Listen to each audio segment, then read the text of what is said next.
କିନ୍ତୁ ଏଇଟା ଆମ ଗାଁ ପୋଖରୀ ଦୃଶ୍ୟ।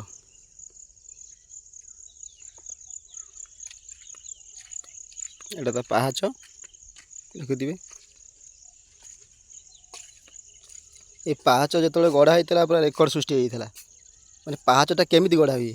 ପାହାଚଟା ଗଢ଼ା ହୁଏ ମାନେ ତଳୁ ଉପରକୁ ଆସନ୍ତି।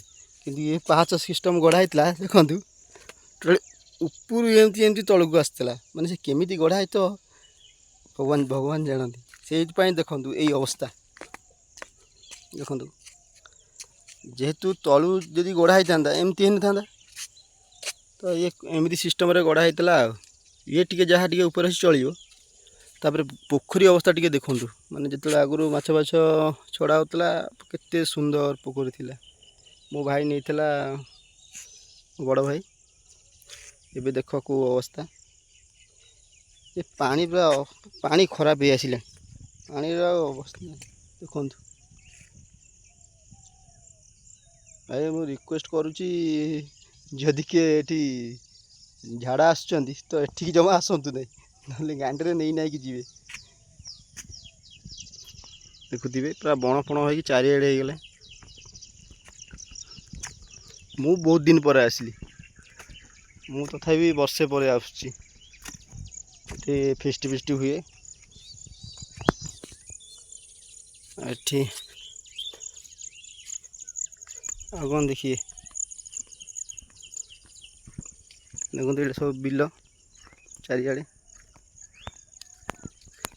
ସେପଟେ ମଲ୍ଲିପୁର ଅଛି। ଏ ଘରଟା ଟିକେ ଦେଖନ୍ତୁ,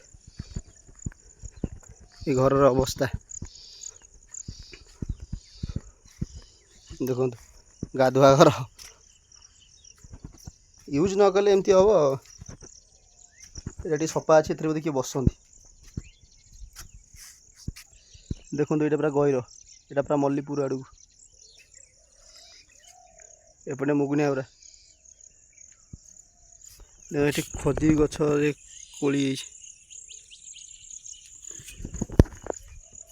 ଆଉ ଆମ ଗାଁର ତ ପରିବେଶ ଦେଖିଲେ ଏଇଟା କେବଳ ଆମ ଗାଁ ପୋଖରୀ। ତ ସଫା ହେଇନି, କେତେ ଦଳ ହେଇଗଲାଣି। ତ ମୁଁ ଆସିଥିଲି ସେଇଥିପାଇଁ এই ଭିଡ଼ିଓଟା ବନେଇବା ପାଇଁ। କହିଲି ଗାଁ ପୋଖରୀ ଅବସ୍ଥା କେମିତି ଅଛି ଟିକେ ଯାଇ ଦେଖିନେବା। ଆହୁରି ଦୁଃଖ ଲାଗୁଛି ଦେଖିକି। ଦେଖନ୍ତୁ ଏ ଚ୍ୟାନେଲଟା ଦେଖୁଛନ୍ତି, ଲିଟିମନି ଲିକି ଡେଲି ବ୍ଲଗ୍। ଆକୁ ଟିକେ ସପୋର୍ଟ କରନ୍ତୁ। ଇଏ ମୋର ଚ୍ୟାନେଲ୍। ରଖୁଛି। ଜୟ ଜଗନ୍ନାଥ।